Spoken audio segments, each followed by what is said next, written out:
What are some small culture shocks you experienced in different countries? Story 1, Japan, the need to carry around a handkerchief. Many public bathrooms, even in my workplace, had no dryers or paper towels. Also, how amazingly clean public areas are, especially the subway. Germany, the lightning speed of the grocery checkout clerks when scanning your items. Story 2, Bo's summer. Jar memorized, gullible, beneficial, illegal, serious, rustic shelter. This post was mass deleted and anonymized with redact. Story 3, as someone who lived outside North America for a long time and then came back tipping. Obviously, I visited several times while I was away, and tipping was always a no. That at the end of service, but I was gone all of COVID times and recently came back to everyone and their dog expecting 25. I get the point of tipping in North America, but it is absolutely out of control now, especially with how expensive it is in general. I also want to add that products and services are actually cheaper in most of the world than in Canada where I am, and there's still no tipping. Figured out Canada, because it is way too expensive here. Then there's the fact that taxes are added on top of the sticker price, so you go to eat and you see a meal for 20, but wait, add tax and tip, now it's 30, and don't get me started on the donations at the cash when you buy stuff, and all the other, I do like to buy these pants, please sure, would you like to join our club? You get 5 discount. No thanks, okay, can I get your phone number? I don't live here, just visiting, okay, just need a postal code, I don't have one, I'm just visiting, alright, an email for the receipt, please just print it, would you like to donate to? Nope, if you would like a bag, a plastic one is 10 cents, a paper one is free, but you have to sign up for our paper bag club. It's fine if you sign up and pay for this purchase using the XYZ Shop MasterCard you can save. Can I please have my pants now? Cashier turns terminal to you with tip 18-20-25 to you. Story 4, American in Guadalajara, Mexico. Sunday morning went out for a walk in the city and public areas were full of people outside, doing Zumba, Tai Chi, skateboarding, playing volleyball, cycling, jogging, often in groups. I feel like I rarely saw that in my Texas city, where people hardly spend a lot of time in public outside, unless they're taking their dog for a walk or going on a solo jog. It felt very communal rather than the individualism I'm used to. Story 5, as an American, I was thrown off when we went to Australia, and they insisted we needed a booking at every single restaurant. I'm so used to just walking up and waiting for a table during non-peak hours. We'd walk up to restaurants at less than 50 capacity, and they wouldn't let us in without a booking. So we'd make one for 5 minutes later, and then go right in. We got the hang of planning ahead a bit better towards the end of our trip. I also had to get used to using British English as we traveled around Asia and Europe. We had to learn to ask where to buy nappies instead of diapers, ask for a cot instead of a crib, and Google what kind of food rocket is I grow it in my garden, but call arugula instead. Teens drinking alcohol in Europe and kids in bars gives me a double take. Beyond that, traveling with a baby in Japan and Korea was interesting as people often asked to hold her or would try to pick her up without asking. Strangers would give her food I didn't recognize on the subways, all well-intentioned and kind, but outside of my comfort zone as a mom. Story 6, Turkey. Seeing serious guns for sale in little kiosks in the metro. Jordan, people driving over the lines on the highway like just slotting in wherever, disregarding the lanes. UK. The measured shop for liquor drinks, it's all machines. No going over 1 shot per drink to buy just how cold they keep the AC in the summer.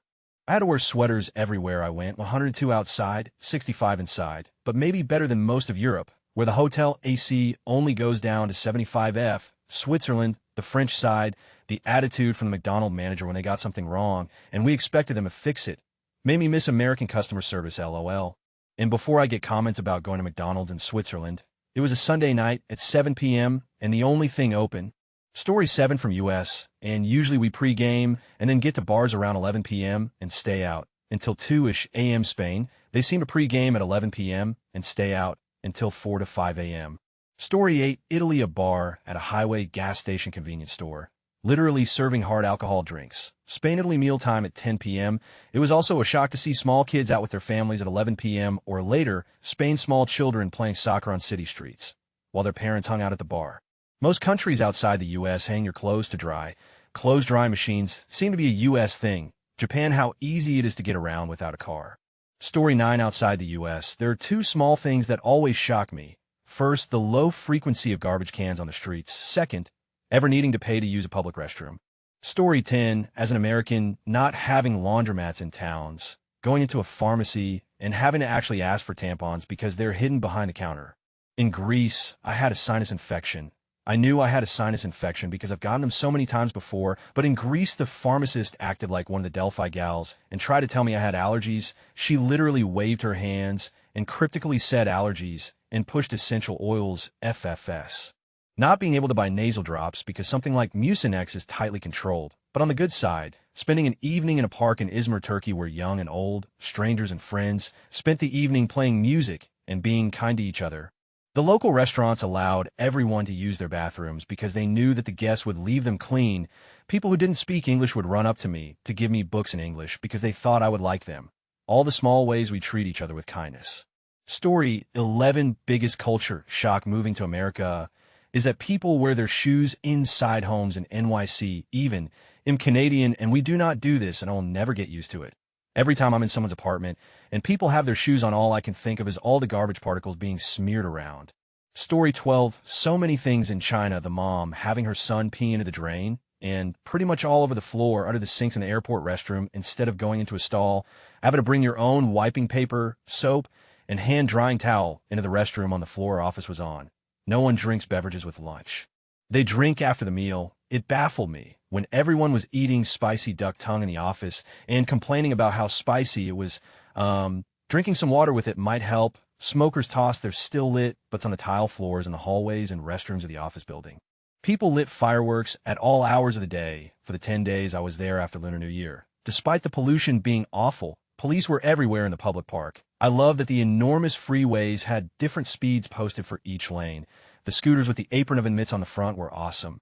Nobody who was driving had even a sip of alcohol due to the severe penalties. They used disposable plastic gloves to eat messy finger foods, which is pretty smart. One coworker didn't eat the tips of his French fries because he used his fingers to hold them.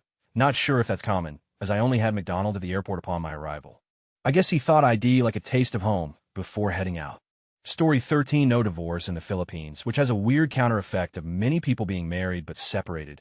So being married is often meaningless. Philippines is also a huge gun culture. Even by American standards, there were a lot of guns. The level of poverty and primitiveness in places like India.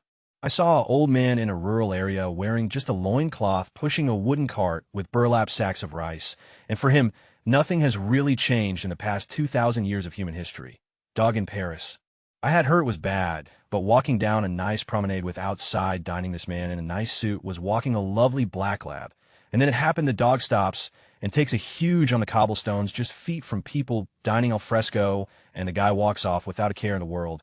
The reverse observation. Bars venues in America will often require everyone to show ID to prove they're 21 or older, even obviously old people. This is met with shock and disbelief from a lot of non-Americans, and I don't blame them. But please don't blame the staff or even the bar, as it's usually a result of strict enforcement of local state regulations and varies greatly by state-city. Story 14 In Afghanistan, they will call you look fat and healthy as a compliment. This was in the early 2003 year when the city dwellers were not that westernized. I remember vividly when one of our American colleagues returned from a month-long vacation. An Afghan counterpart greeted the American via an interpreter saying, "Wow, you look fat-faced and healthy." I looked at the American face, who was in his mid-50s. He turned very red and said nothing. Later on, someone told the interpreter that in U.S. calling someone fat is actually an insult. It was eventually communicated to both Afghans and the Americans about cultural differences and how drastically they are perceived. Story 15 Australian. America is the first and only place I've had culture shock because everything is the same but different in a tad uncanny valley. Here's some small things. One, American chocolate is just so bad. You could get over the vomit flavor Hershey's, but they ruin the good brands like Kit Kats and Milky Ways as well. Having to go to an upmarket chocolatier for the basics was weird for me. 2, I've always found it amusing that Coca-Cola is an omnipresent, quintessential representation of America that is available anywhere in the world. I found a shack selling Coke in the middle of the Sahara Desert with nobody else around. Yet in America, you can't buy a real Coke. It's all corn syrup unless you actively seek out the Mexican version. Entrees being the main meal tripped me up too, as did the first time I ordered a lemonade, and one restaurant asked me if I wanted fries or chips with my meal, and I had no idea how to react. Edit just thought I'd clarify that I love America, and it's one of my favorite countries to travel in. Story 16 Young. Presumably straight men in highly homophobic countries like Egypt and India are all over each other in public, arms all over each other, holding hands and even holding their pinky fingers together as they walk around. Behavior that would almost instantly flag them as gay in Western and East Asian countries is seen as totally commonplace there. It was really an interesting cultural shock to see for the first time. I guess the societal assumption that absolutely no man there could actually be gay allows men to fully express themselves to their buddies. Story 17 Japan and vending machines. Want hot coffee in a can. Vending machine. Want hot soup. Vending machine. They're randomly everywhere. Walk down an alley, 5 vending machines. Story 18 Restaurant etiquette in Argentina. Coming from US as a young adult. Culturally, people socialize and take their time more during and after the meal. Accordingly, things don't move quickly at the time. I'm sure I was a bit of an impatient about it. I now understand and appreciate it. Story 19 Germany. I kept forgetting to say Prost before laying into new beer when everyone was getting another round. I visited an American friend of mine living in Germany and hung out with a few of her German friends a lot. Had to keep half-jokingly apologizing for being rude every night. Story 20 Singapore. So many people and the underground literally city life to escape the heat. There are entire underground malls connecting subway stations. I got really claustrophobic a few times thinking how far away I was from outside. Lots of other countries needing an over-the-counter medicine and needing to speak to the pharmacist to get it. But in the same pharmacy, being able to get drugs that require a RX in the US without a RX there, also realizing OTC meds are totally different everywhere. I wasn't going to find something branded as Dayquil. I had to find whatever cold med they had. Mexico, controlled substances being openly sold at the resort's gift shop. I could have bought all the Xanax or Ambien I wanted. Story 21 Guatemala. The public transportation system, known as chicken buses, being packed absolutely to the brim. People standing in the aisles. People coming on during stops to sell food. Clothes, chickens, goats, you name it, being completely normal. Story 22 in the US. You will rarely see 2 major supermarkets next to each other. At best, they may be across a major street from each other. When I moved to Australia, Woolies and Coles were often in the same building right next to each other. Where I was living in Sydney, we also had an Aldi in the same building. Literally one parking lot and shopping cart for all 3 stores. Story 23, I am a woman from a Western country, not USA. I traveled to India with my partner a few years ago to meet his family. I want to preface this by saying my experience wasn't all negative, and I realized that there are very different ways of living within India itself. It's not just poor people. However, there's a significant wealth gap there which explains some of my experiences. One thing I really struggled with was the incessant staring. At the time, I had long hair and big, but I think the biggest reason people stared at me is just because I'm white. We mostly visited smaller towns because his family were there, and for many people in the villages, it was the first time they'd actually seen a white person in real life. My neighborhood was predominantly white when I was a child, so I understand that feeling of seeing someone who looks so different from you and everyone you know for the first time, especially when you're a kid. Everywhere we went, people stare at me nonstop. In my country, if you make eye contact with someone who's staring at you, they'll usually look away. Not in India. I would stare back at them, and they would just keep looking at me. It made me so uncomfortable. Strangers often try to touch me, not even in a way most of the time, and hand me their babies and ask to take photos with. And just of me, I had to walk between my partner and another guy just to avoid being touched in public. Probably the other big culture shock I experienced was seeing things that in my country would be considered absolutely awful, but are pretty common in India. Everywhere we drove, there were starving animals and many people who looked malnourished, as well as dead dogs just on the side of the road. I guess they were just left there because it wasn't anyone's responsibility in particular to remove them. Children and adults would beg or try to sell us things at the toll road stops, trying to get us to open our windows. They were very persistent.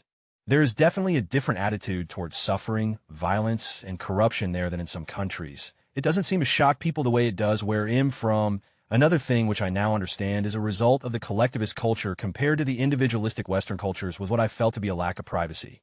I was very used to having my own space and being left alone when I wanted to be left alone. When we were in India, I basically always had to be ready for people to be around and to socialize, even though I couldn't speak the language. The family were incredibly sweet and welcoming to us. But when I found out we were all going to sleep in the same room, I had a panic attack. I'm super introverted, and I was totally overwhelmed from being surrounded by people all the time.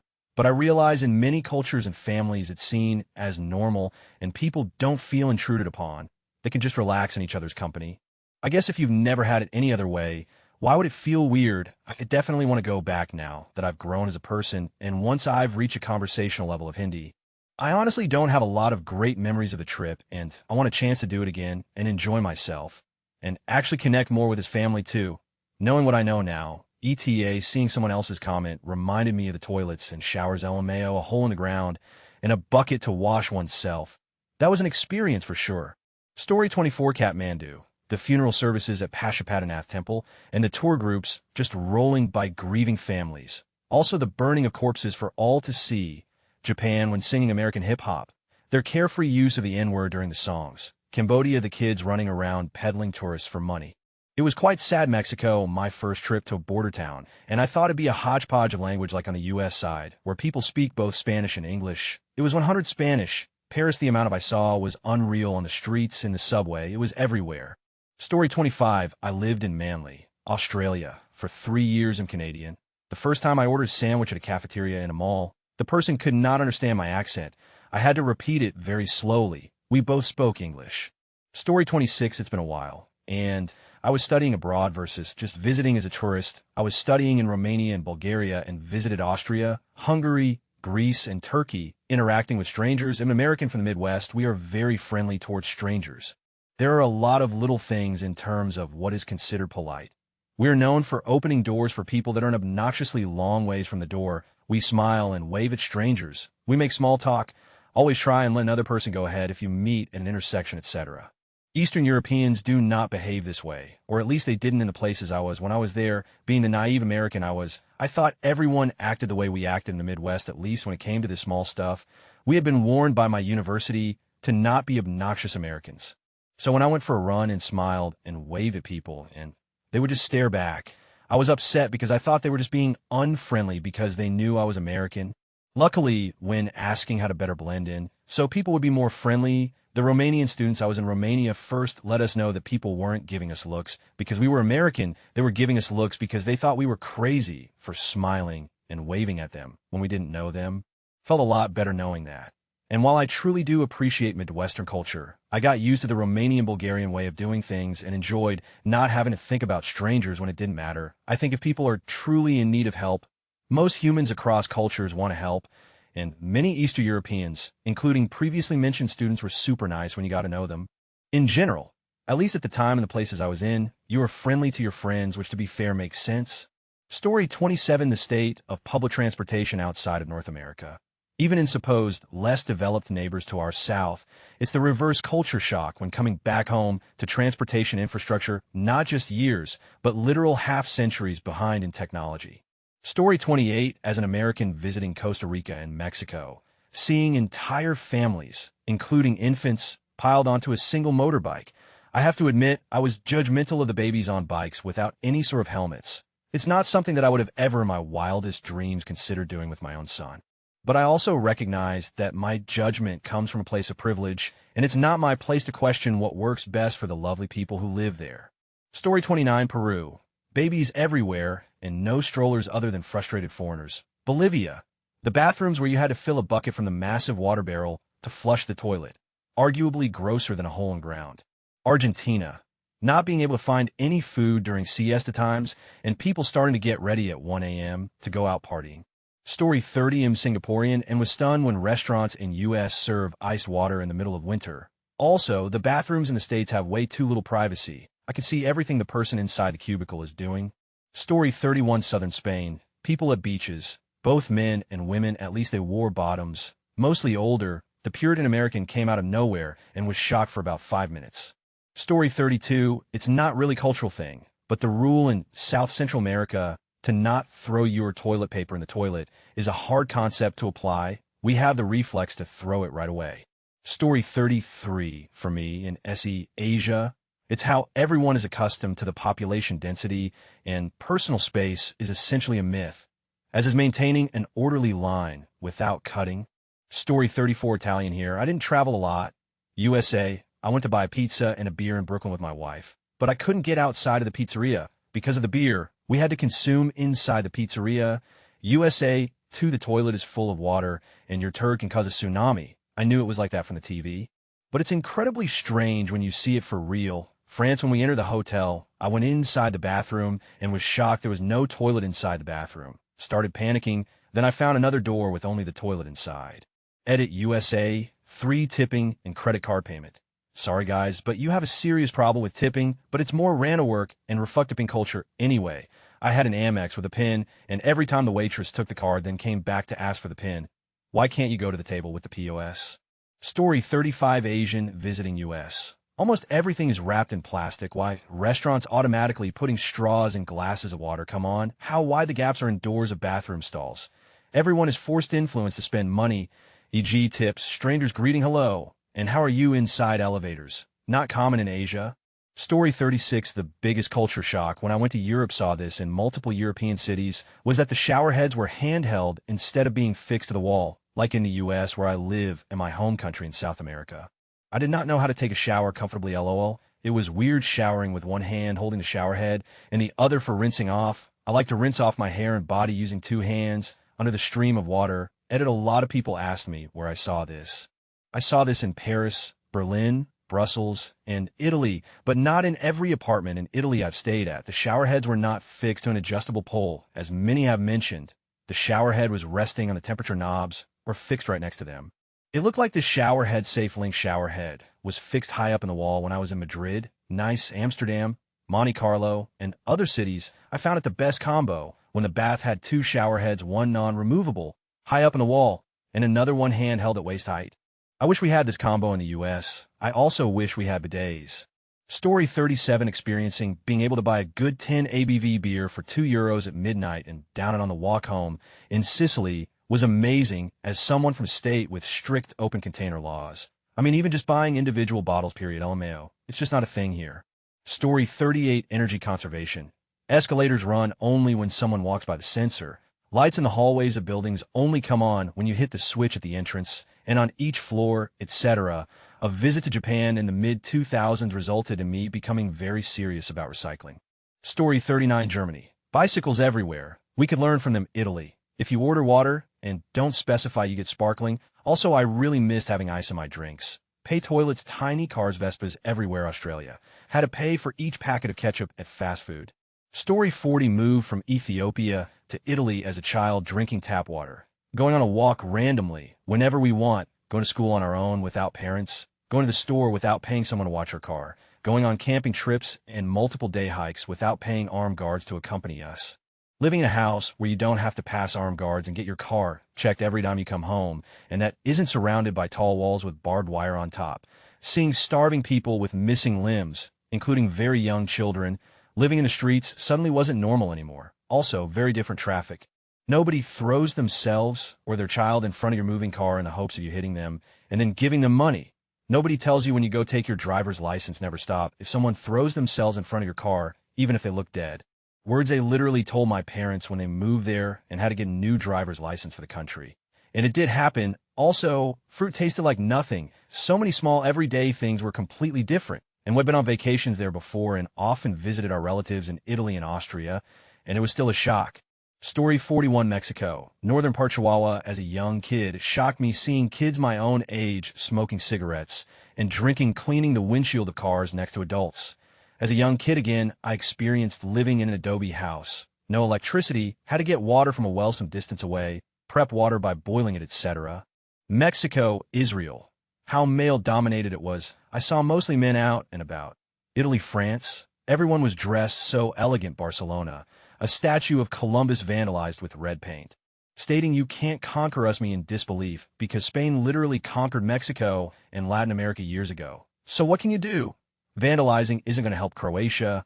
How safe it was, seeing women walking late at night by themselves, and seeing luggage be left on a ferry and it being brought back to its rightful owner by the ferry people was amazing. LOL. Bosnia-Herzegovina. The meaty plates or hearty dishes they served. Also came across those floor toilets. A literal porcelain hole on the floor. Luckily experiencing El Rancho in Mexico, I was able to use it all. Story 42 American.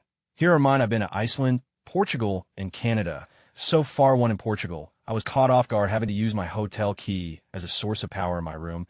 It wasn't a big deal, but I kept forgetting about that when I would wonder why my electronics weren't fully charged while I was out and about. LOL. I ended up buying another adapter to avoid this problem. 2 Along with Portugal, the feeling of cobblestone streets on my feet. They're so gorgeous to look at, but they're not my favorite surface to walk on. 3 Generally outside of the US and Canada. The cultural expectations around personal space. Story 43 Argentina. Just thinking about money in a different way with all the ways to convert money. the different ways to pay. I can't remember the local payment app that we couldn't use, the different exchange rates, and how the value changed based on how where you exchanged. It took some shifting to understand how they think about money, if that makes sense. In our tour group, we even adapted to have our own currency exchange system when PPL would run out of pesos, and we would use all different currencies to help them out. For Spain, it's the siesta for sure. In small towns, everything closes for so long.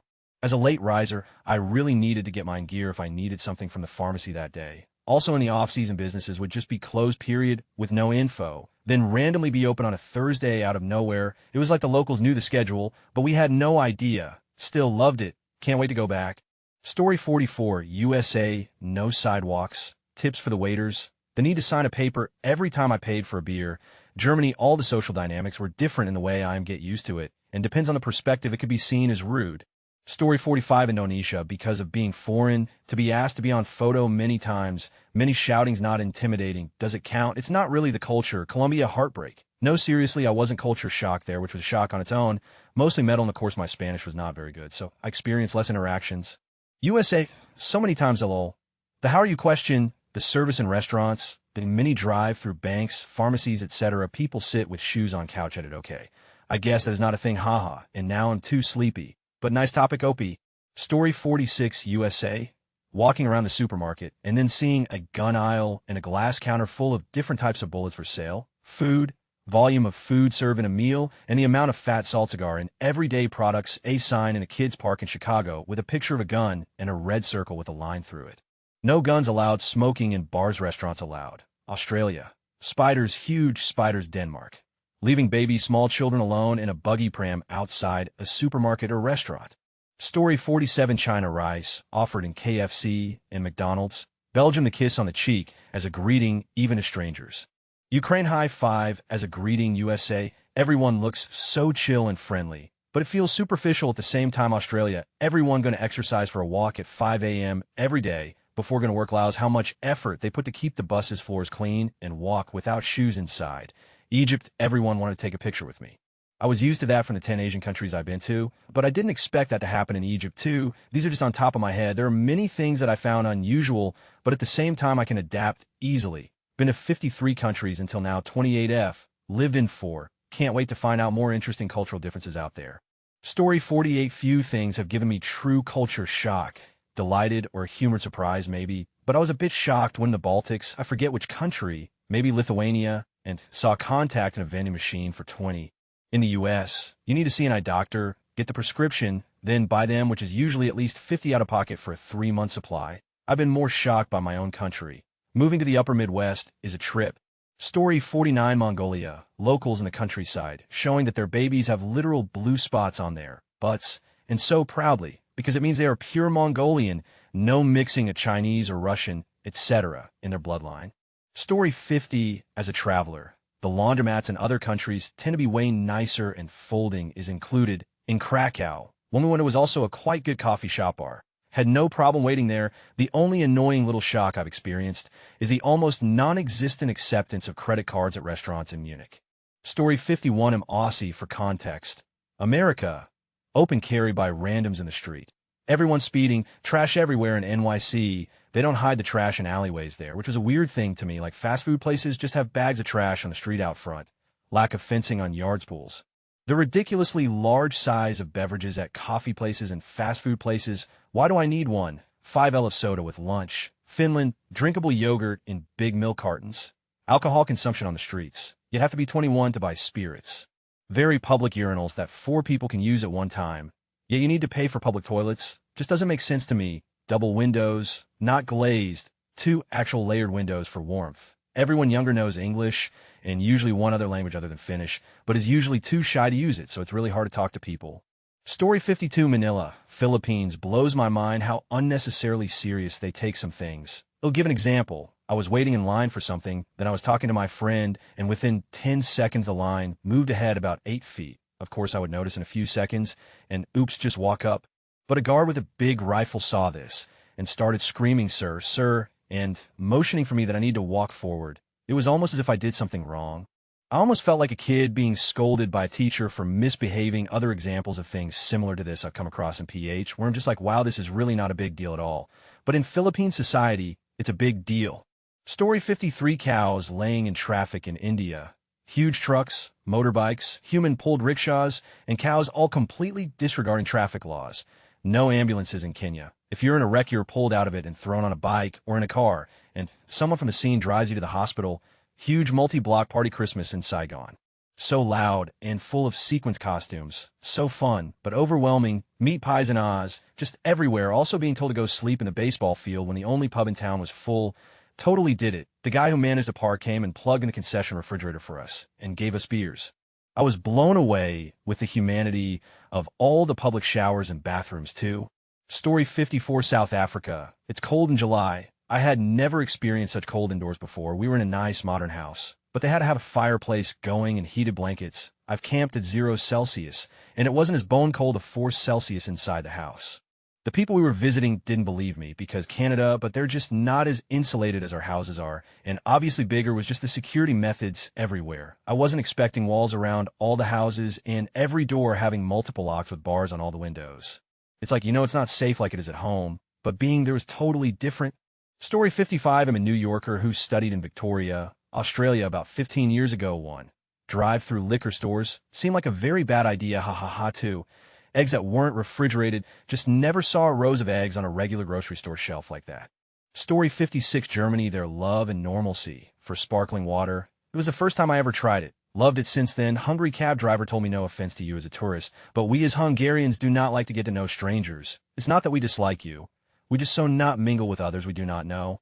This made me respect boundaries of nationalities even more. Italy 4-course meals appetizer. First plate, second plate, dessert. Lack of breakfast culture, ristretto coffee, and cornetto, which is what they call a croissant. I fell in love with that model since. Egypt breakfast is 11 a.m., lunch is 5 to 6 p.m., dinner is 10 to 11 p.m., and lunch during work week is usually eaten with your family after you come back from work. This taught me to relax about timing meals, especially in Western cultures where eating timings are taken very seriously. UAE, buying coffee from your car by honking at the coffee shop. Mind you, there's no drive-through lane. You just arrive at the shop front and honk. Love this because who the heck doesn't enjoy convenience? USA, the amount of food you'd get for a couple of dollars is insane. In 2011, I went to NYC and had dinner at a soul food restaurant. 35 got me ribs, cornbread, fries, half barbecue chicken, Coca-Cola, and 8 chicken wings. What? Felt like a king. UK drinks at the pub after work. Never understood it, but it shocked me how it was quite frequent. Just learned that every culture has its own socializing norms.